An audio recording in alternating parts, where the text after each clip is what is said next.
Kagulat World, hindi biro ang pinaglalaban ni Alexandra Alex Ala sa Prudential Hong Kong Tennis Open. Ang draw niya ay punang pangalan na kayang magtulak sa kanya sa pinakamahirap na ruta ng torneo.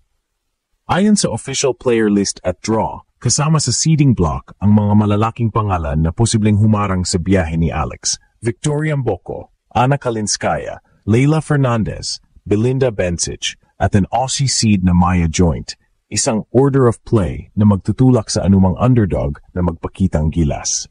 Sa unang bahagi ng bracket, ang projected round of 16 showdown kay Victoria Mboko ang unang malaking hadlang, isang teen phenom na mabilis na umakyat at nagpakita ng malalaking scalp sa 2025. Si Mboko ay may power game at aggressiveness na pwedeng pahirapan si Ala sa baseline exchanges. Kailangan ni Alex ng malinaw na plano para ilipat ang tempo at hiwain ang rhythm ng Canadian. Kung madaig ang Mboko, susunod na pwedeng tumambad sa round of 8 ay si Ana Kalinskaya, isang veteran na may matatag na baseline control at experience sa tight WTA matches. Kalinskaya ay proven competitor sa hard courts at maghahatid ng structured, patient rallies, eksaktong senaryo kung saan testado ang tactical maturity ni Ala. Sa projected semis, naroon ang panganib na si Leylah Fernandez, dating Hong Kong winner at proven big match performer.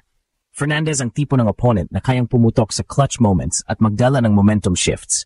Laban sa kanya, kailangang panatilihin ni Ala ang composure at gawin ang tinatawag na limit the big moments approach. At sa finals, posibleng maghintay ang kombinasyon ni Maya Joint o Belinda Bencic, dalawang pangalan na parehong may katauhan na pwedeng mag-control ng court sa malalaking youth. Bencic, lalo na, ay isang season tour winner na maghahatid ng experience mismatch sa youth. Kaya't ang roadmap ni Ala patungo sa title ay nangangailangan ng physical grit, tactical nous at clutch execution. Ano ang ibig sabihin nito? Simple. Ito ang pinakamahirap na draw ni Alex sa isang WTA 215 draw sa buong 2025.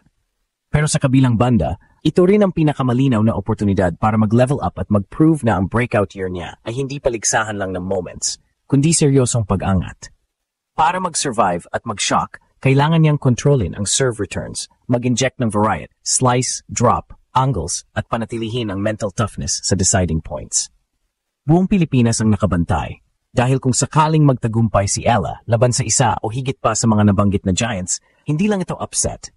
Magiging pahayag ito na ang Pinay superstar ay handa ng mag-dictate ng narrative sa mas mataas na entablado. Kailangang maging matalim, matatag at mapanlikha. Kung magagawa niya iyon, ang Hong Kong Open ang pwedeng maging stage ng isa pang ginulat ang mundo moment. Mainit na naman ang laban sa Hong Kong. At sa pagkakataong ito, hindi lang basta tournament ang sasalubong kay Alexandra Ala, kundi isang gauntlet ng mga world-class stars na tila pinagsama-sama para subukin ang tapang ng Pinay tennis sensation. Habang papasok si Ala sa Hong Kong Open, marami ang nagsasabi, ito na raw ang toughest draw ng kanyang buong 2025 season. Sa round of 16 pa lang, posibleng makaharap agad ni Alex ang Victoria Mboko, ang rising Canadian star na kilala sa explosive baseline game at physical power. Si Mboko ay nakasama ni Ala sa ilang ITF circuits noong 2023, pero ngayon mas matured na rin siya, parehong young guns na gustong patunayan ang sarili sa Asian swing. Ayon sa tournament insiders, ang matchup na ito ay maaring maging youth battle of the season.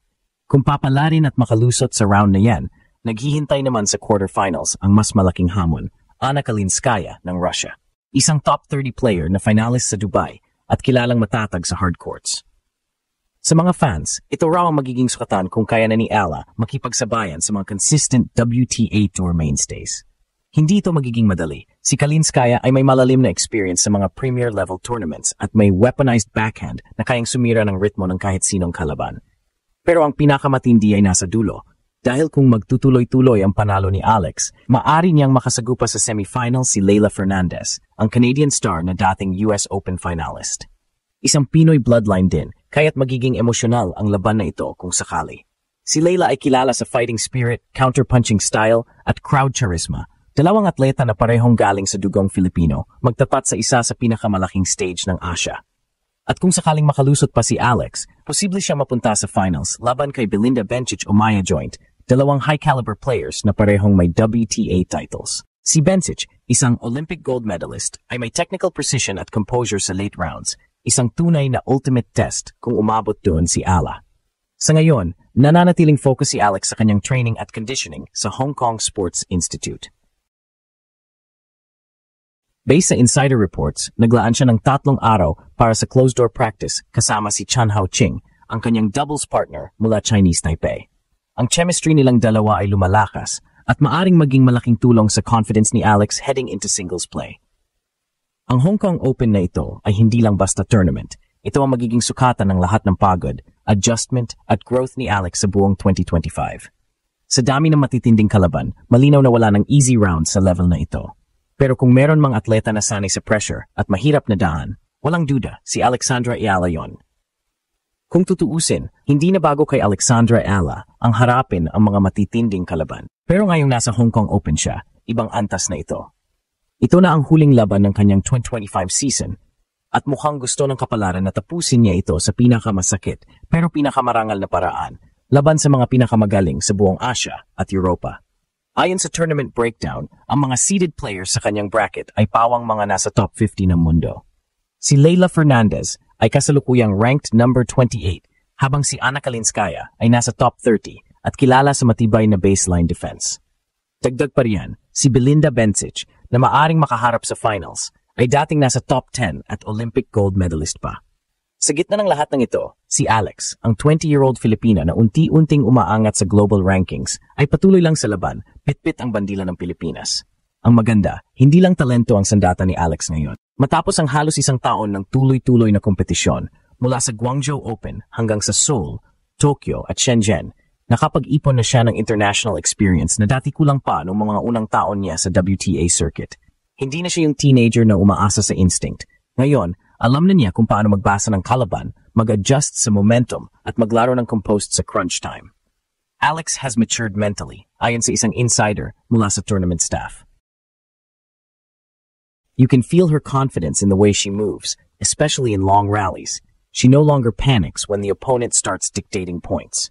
Bukod sa singles, malaking bagay rin ang partnership niya kay Chan Hao Ching sa doubles event. Si Chan, na may malawak na WTA doubles experience, ay tumutulong kay Alex hindi lang sa technique kundi sa tactical awareness, lalo na sa net play at transition shots. Ayon sa mga observers, kita raw sa practice sessions kung gaano ka-smooth ang communication ng dalawa. Pero higit pa sa mga resulta, ang Hong Kong Open ay simbolo ng pagbabago para kay Ayala. Dito makikita kung gaano kalayo na ang narating ng batang Pinay na minsang pinapanood lang ng mundo sa junior circuit. Dati, si Alex ay tinatawag lang na future hope ng Philippine tennis. Ngayon, siya na mismo ang hope fulfilled. Habang papalapit ang unang laban niya, ramdam sa Hong Kong ang excitement. Sa social media, umuulan ng suporta mula sa mga kababayan, habang ilang local na fans ay nagsimulang tawagin siyang Asian Ace.